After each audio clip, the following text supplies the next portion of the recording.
এবারে ঈদটা খুব বাজেভাবে কাটিয়েছে, তাই ওইরকম কোনো ভিডিও করা হয়নি। হ্যালো এভরিওয়ান, আসসালামু আলাইকুম। আশা করি সবাই ভালো আছেন এবং সবার ঈদটা খুব সুন্দরভাবে কেটেছে।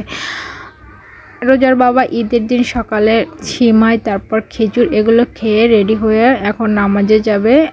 যাওয়ার আগে মেয়েকে একটু আদর করে নিচ্ছিল, তারপর এখন নামাজের জন্য বের হয়ে যাচ্ছে। আমরা মা মেয়ে বারান্দায় দাঁড়িয়ে তাকিয়েছিলাম। 1 মাস রোজা রাখার পর ঈদের দিনই এসে আমার শরীরটা খারাপ হওয়া লাগলো, ঠান্ডা জ্বর সব মিলেই একাকার। এখন 3:30টার সময় একটু বের হলাম, গ্রামের বাড়ি যাব। আমার শাশুড়ি মা মন খারাপ করবে না গেলে, তার জন্য যাই লাগবে। আমার মেয়েটা গাড়ির ভিতর তো ঘুমিয়ে আছে, আর গাড়ির ভিতর রোদের আলো এসে পড়ছে, ওরকম ভিডিও সুন্দর হচ্ছে না। আপনার ভাইয়াকে বললাম শরীর নাই, অসুস্থ, ঈদে ওরকম আনন্দ করতে পারছে না, তাই বলে কি তুমি ঈদের সালামি দিবে না? সে বলল তোমার সালামি ঈদ বাকি থাক। বুঝতেই পারছেন ঈদের সালামি বাকি মানে ফাঁকি।